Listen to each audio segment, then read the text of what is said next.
Headlines आपने जानी, आपको अहम खबर देंगे। इस्लामाबाद से इलेक्शन कमीशन के बाहर एहतजाज का केस, इमरान खान की जमानत में 31 जनवरी तक तौसी कर दी गई है। एडिशनल सेशन जज जफर इकबाल ने दरख्वास्त जमानत पर समाअत की। इमरान खान की जानिब से हाजिरी से इस्तिस्ना की दरख्वास्त मंजूर कर ली गई है। इमरान खान की जानिब से बाबर अवान अदालत के सामने पेश हुए।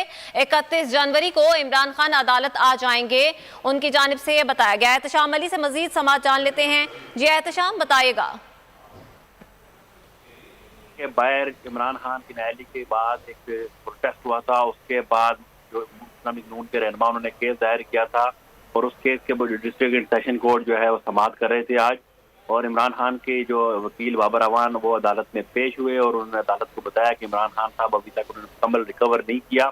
तो अदालत ने उनसे इस्तफसार किया कि अगर हम 31 तारीख दे दें तो क्या वो पेश हो जाएंगे। तो बाबर अवान ने अदालत को बताया कि वो 31 तक इंशाल्लाह पेश हो जाएंगे।